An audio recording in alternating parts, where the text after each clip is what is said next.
एक समय की बात है। राजा कृष्णदेव राय विजयनगर में दरबार लगाकर बैठे थे। उसी समय दरबार में एक सुंदर महिला एक बक्सा लेकर आई। उस बक्से में एक मखमली साड़ी थी, जिसे निकालकर वह दरबार में राजा और सभी दरबारियों को दिखाने लगी। साड़ी इतनी सुंदर थी, जो भी उसे देखता वह हैरान रह जाता। महिला ने राजा से कहा कि वह ऐसी ही सुंदर साड़ी बनाती है। उसके पास कुछ कारीगर हैं जो अपनी गुप्त कलाओं से इस साड़ी की बुनाई करते हैं। उसने राजा से निवेदन किया कि अगर राजा उसे कुछ धन दे तो वह उनके लिए भी ऐसी ही साड़ी बना देगी।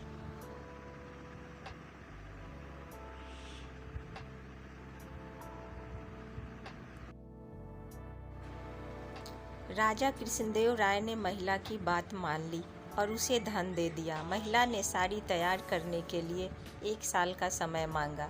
इसके बाद वह महिला साड़ी बुनने वाले अपने कारीगरों के साथ राजा के महल में रहने लगी और साड़ी की बुनाई करने लगी।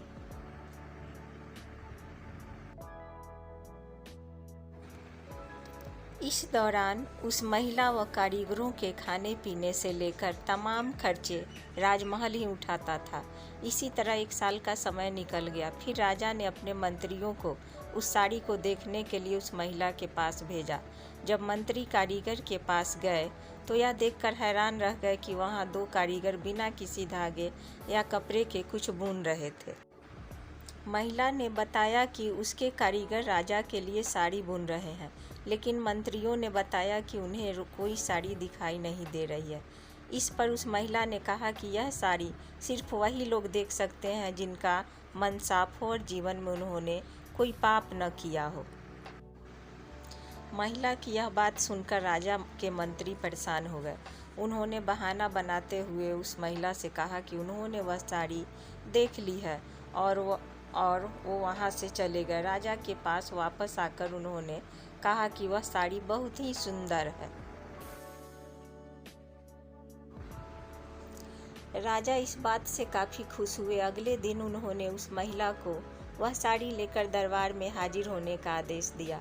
वह महिला एक बक्सा लिए हुए अपने कारीगरों के साथ अगले दिन दरबार में आ गई। उसने दरबार में बक्सा खोला और सबको साड़ी दिखाने लगी।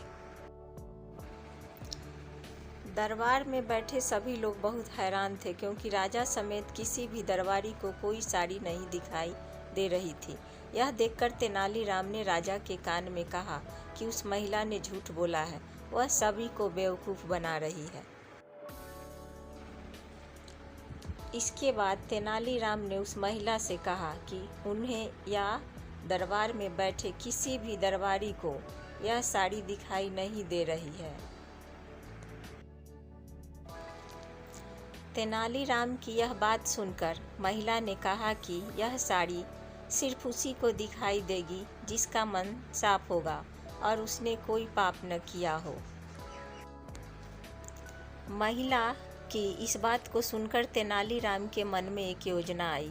उन्होंने उस महिला से कहा, राजा चाहते हैं कि तुम खुद उस साड़ी को पहनकर दरबार में आओ और सभी को वह साड़ी दिखाओ।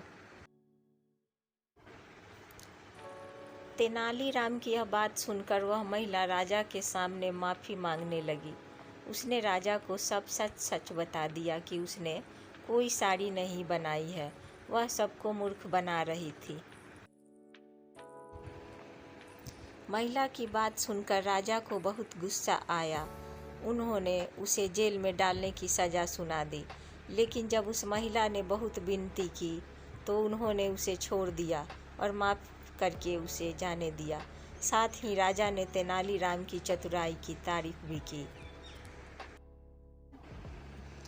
कहानी से सीख, अधिक दिनों तक झूठ या धोखा छिपाया नहीं जा सकता है। एक न एक दिन सच्चाई सबके सामने आ ही जाती है।